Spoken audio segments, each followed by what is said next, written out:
In July of 2012, Aaron was at the Cure Lounge one evening. He's partying and he was hanging out with his friend Alexander.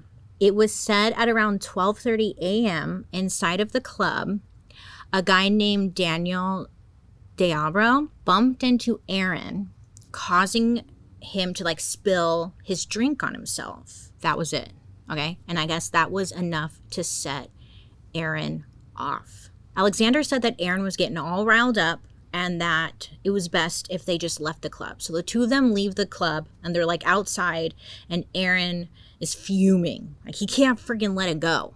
Then Aaron noticed that that guy Daniel who ran into him and his friend Safiro were leaving the club. So I guess Aaron turns to Alexander and he tells him let's go. Let's follow them.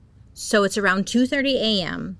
Aaron and his friend Alexander, they hop into their car. It's a silver SUV and they hit the road and they catch up to the car that Daniel and Safiro were in and they pull up next to them.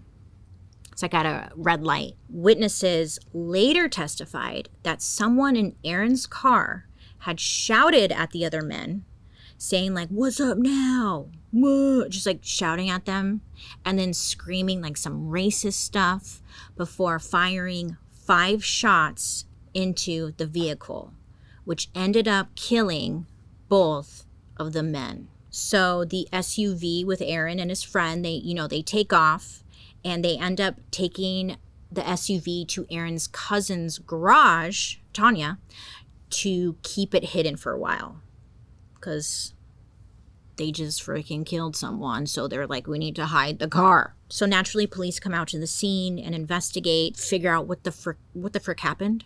And they were looking into surveillance footage from the club that night to determine who killed these men, right? And on the footage, they actually saw Aaron Hernandez on the footage.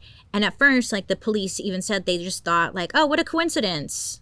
He's a big football star and he was at the club. That's funny. They didn't think he was a part of it. The only thing they had to go off of, the police, was finding that SUV that was involved in the attack. But they were having no luck locating the vehicle. So the police, they said that they had no leads. They had no leads because both Daniel and Safiro had no criminal history. They had no enemies. They worked cleaning buildings at night and were just good, honest people. And the killing made no sense.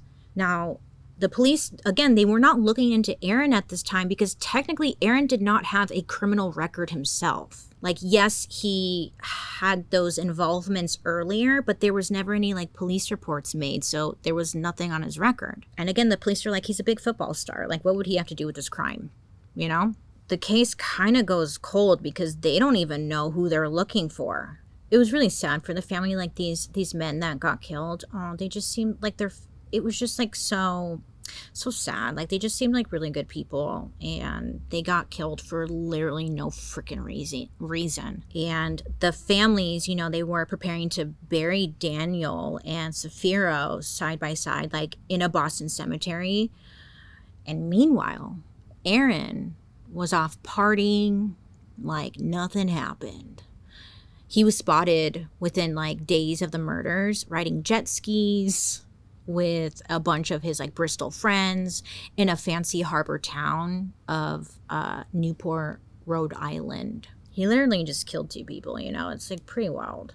So at this point, Aaron is getting away with his crimes over and over again. And I think it was just proving to himself that he was untouchable.